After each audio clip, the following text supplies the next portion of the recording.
Namaste and hello. If you haven't seen my channel before, my name is Kai. Yogi Kai is my title. Yogi Kai. Yogi is the title, which means both teacher and student. And I am a student of my own beingness, my own awareness. And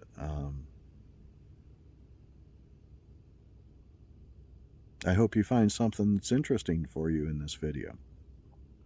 So the purpose of this video is riding the razor edge of reality.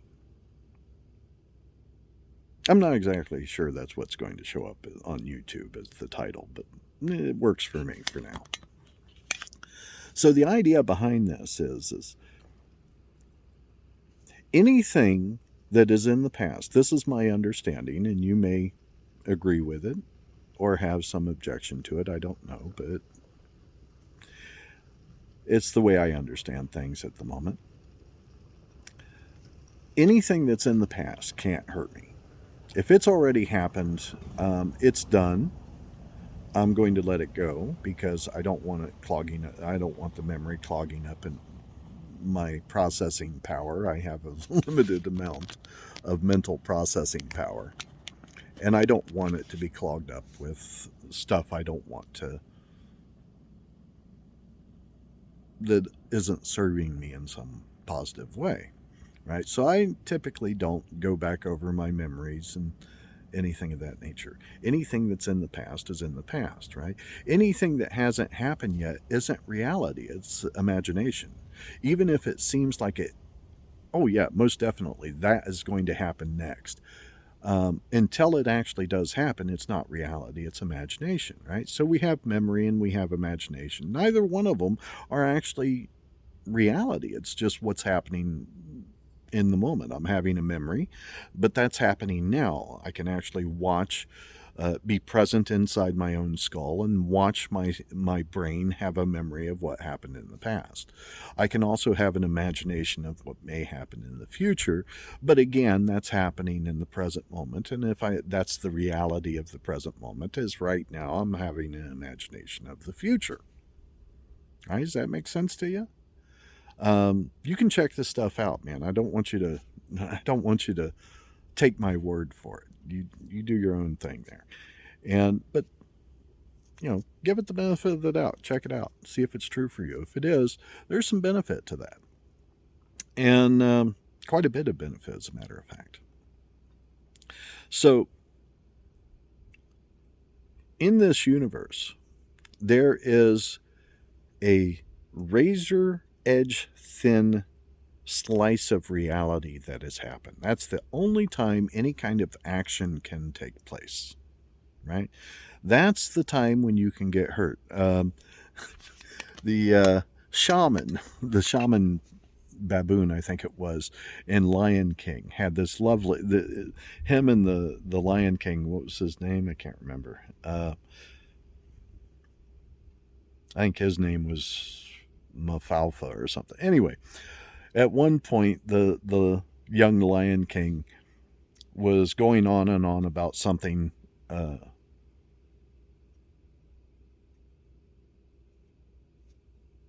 And the shaman orangutan hit him over the head and says, that's reality, more or less. Here, this is what's real, right? It's not that. It's the imaginations, the horrible feelings of what's gone on in the past. That's not reality. The reality is that at the present moment, someone who is cultivating the memories of something horrible that happened in the past is also cultivating the unpleasant experience of an emotion inside them, of they're remembering what happened in the past. And so these are thoughts that just grow and grow and grow and grow and interact with each other and really cause a whole lot of problems. But it's still all just imagination that's happening in the present moment. And if one recognizes that this razor edge of activity that's kind of flowing through the universe, and we're riding the crest of that wave as it goes through. Now, some of us are doing it consciously, meaning to say we've recognized the fact that there is a razor edge. I mean, just imagine my fingers here is the razor, and it's just in the camera. It's going past the camera, and you can just see it as it goes by, and that's reality.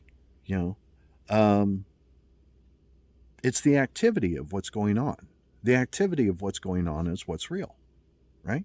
And the activity of what's going on in your perception is your reality. That's your dimension. That's your personal private world. No one else can experience it. And I've talked about this in other videos. And, but the more we can get closer, the closer we can get to actually consciously riding the wave of reality, that razor thin line of activity that's going on around us and through us at any given moment, the closer we can get to that, the more fascinating life becomes.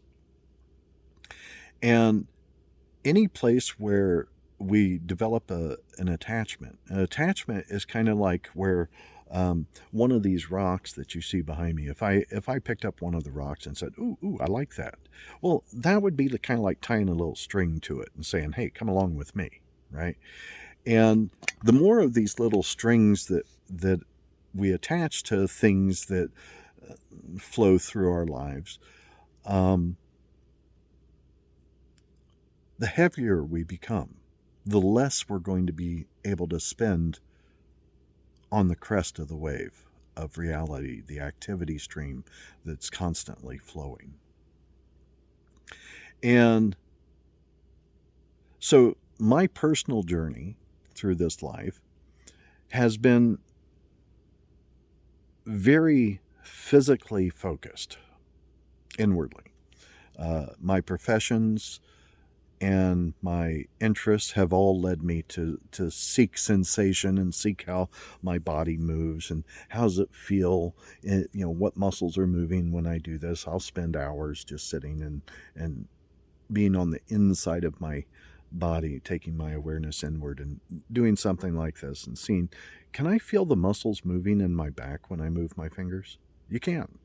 Can I feel the way the plumb line of gravity?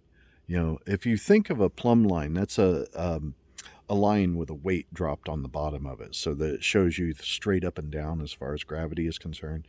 And our body has, because we perch precariously on 2 feet and sometimes one, our body has a plumb line that runs through, and you can feel it in different. I don't know about you. I can feel it as I'm standing or sitting or however I happen to be,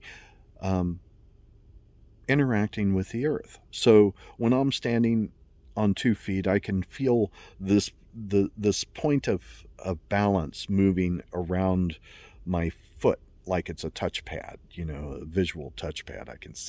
I can draw a picture of a bunny rabbit or something, a simple bunny rabbit, by just leaning forward and back and the way my weight contacts the ground will form a mental bunny rabbit. This is why I said bunny rabbit, by the way. And so I found that the closer I get to living on the razor edge of reality, that razor thin edge, the more life seems to work out in my favor. Everything seems to become more pleasant. The Bible talks about going forth and making straight the way. Well, yeah, it tends to do that. I get stuck once in a while in my head, where's the money going to come from to fix this, that, or the other? But the truth of the matter is, everything works out, life flows. Sometimes it doesn't flow in the direction I want to flow in, but that's all right. It's still flowing, and I'm having a good time. And if I can let go of thinking that it should have went a different direction, well, then my life is even more fun, you know. And sometimes my life's journey has led me to be responsible for somebody else, in which case, well, that's just the way my life flows at this moment. It's not the way it's going to be. It's going to change. Eventually, I won't have that obligation. But while I have the obligation, well, that's pretty interesting. You know, what does an obligation feel like? It's kind of interesting to investigate that. So, how does that change the way that I interact with beings? Because relationship is the big deal, you know. All this spiritual mumbo jumbo is just spiritual mumbo jumbo, you know. But what does that do to help me make a living, or help me keep from arguing with my spouse? I don't have one, but that's okay. Or, you know, how do I let go of that feeling of people are judging me, or whatever, you know?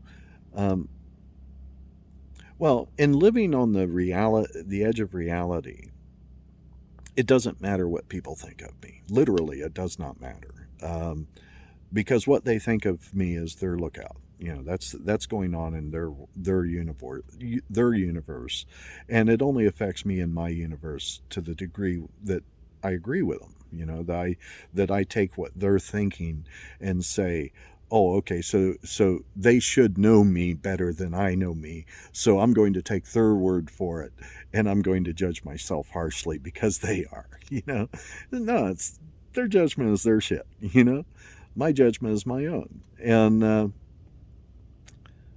so I choose not to judge. Why? Because it's not any fun. I don't judge myself, judge you, or judge them, whatever. Well, they come in, but I don't put any belief into it. There's no sting in the judgments that I hold. It's like, oh, I like that car. A rig just pulled in. You know, it's a pretty unique rig, and I have the judgment of, oh, I like that rig. Would I want it? No. It's good for them. I'm glad they got it. And but my life it's my thing, you know. And so I have a thought about what's going on over there, but it has nothing to do with them. It just has to do with, oh, okay, my perception of what I just saw. Well, if I had an expectation of what that next rig was going to drive through would look like, well, I can guarantee you this rig that did drive through wasn't it. I didn't imagine that was going to be the one, right? And so I could say, okay, this rig was wrong. You know, it didn't match the imagination that I had in my head. Well, can you see that my imagination had nothing to do with reality? It was just my imagination. You know, if I got disappointed or judged that rig for whatever, and the same thing's true about a person. If I have a judgment about a person, that has nothing to do with them. Your judgment of me has nothing to do with me. It's all going on in your head. You deal with it. I'm busy living my own life, and my life doesn't include your judgments. I don't care, you know. Maybe you won't donate to me. Well, most people don't anyway, so oh well, you know, it's no biggie.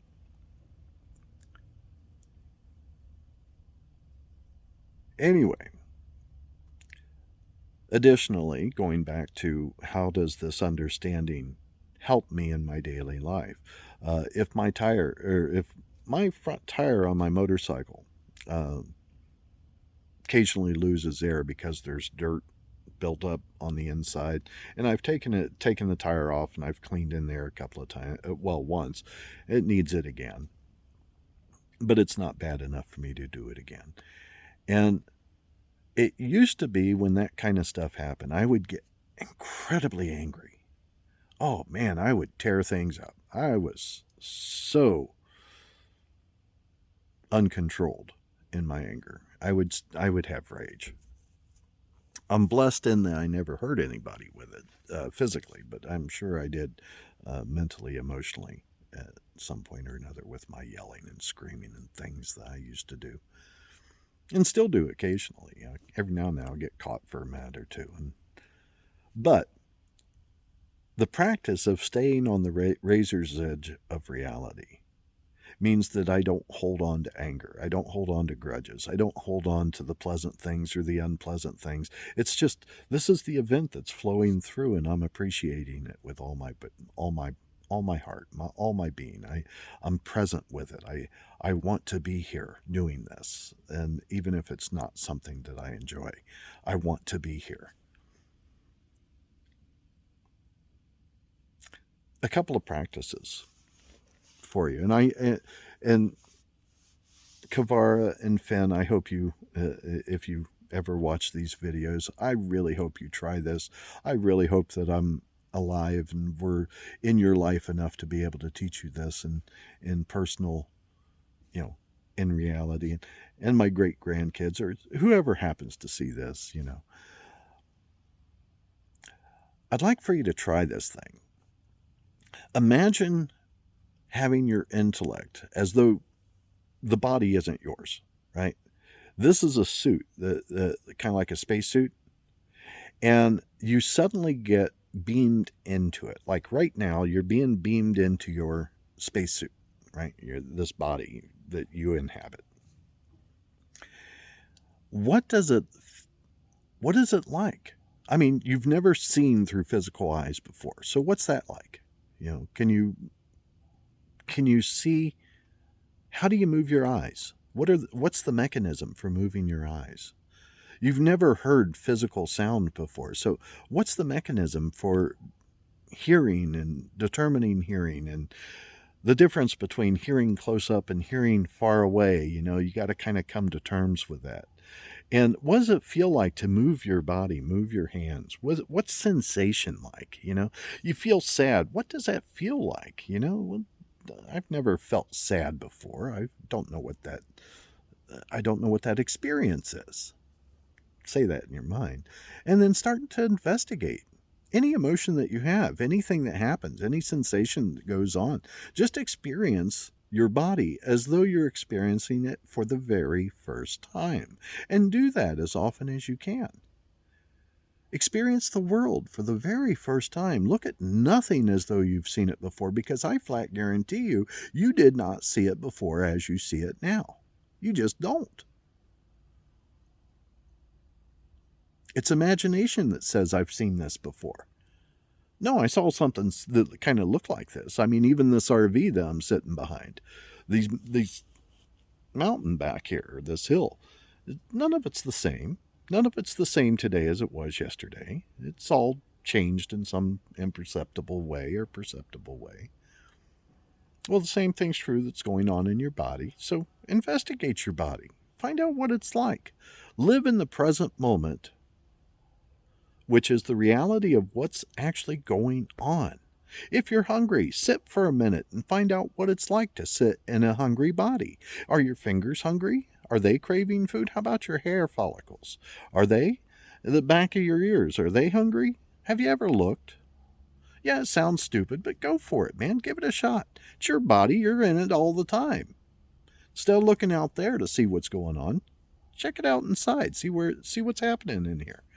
There's some very interesting things that go on in the body. I mean, a stretch for me, because of the fact that I've been inwardly focused all my life on sensation and movement and things like that, being a dancer and a live mannequin and a mime and all of these things, I had to be really inwardly focused. So I keep probably half of my attention on the inside of my body physically, feeling the sensations of what's going on all the time. It's just what I do.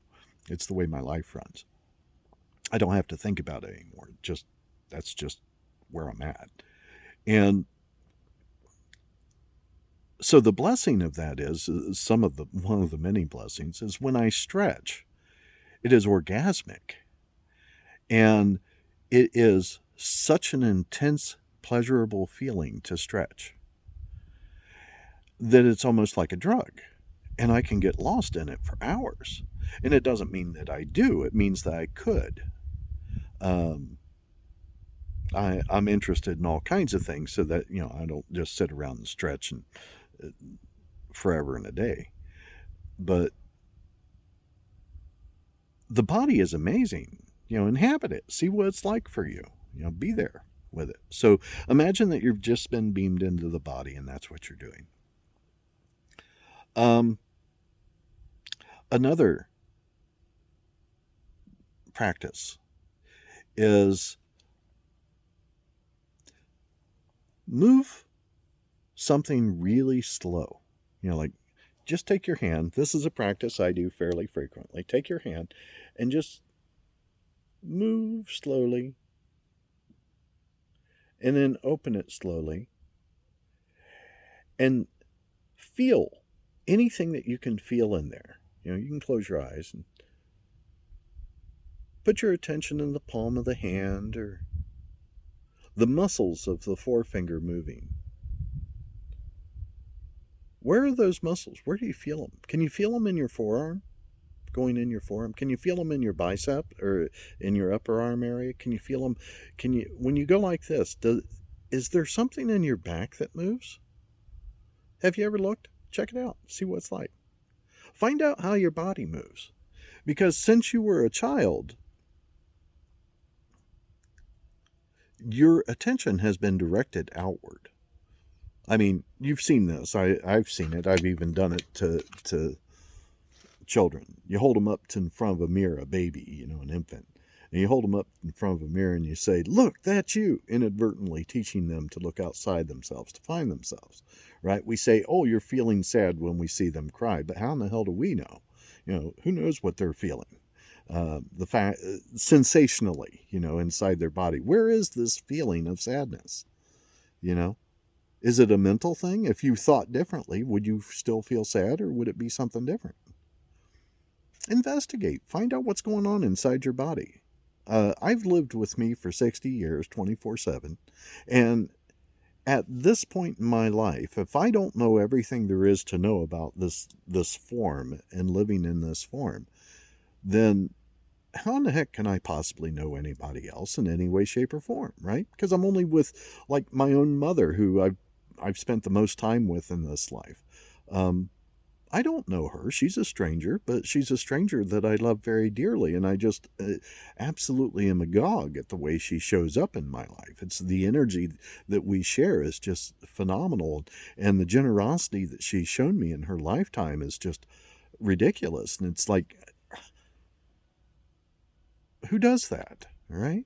Who puts that much effort into somebody else? It's really amazing. And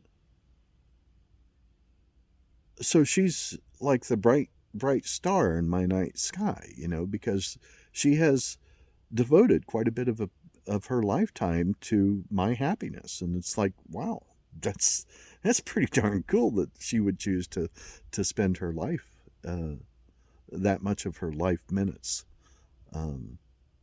interacting with me. That's just, I'm agog with that. That's just really amazed.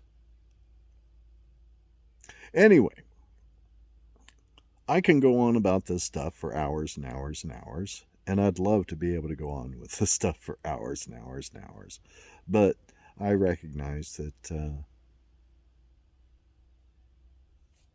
in today's age, having long talks and whatnot,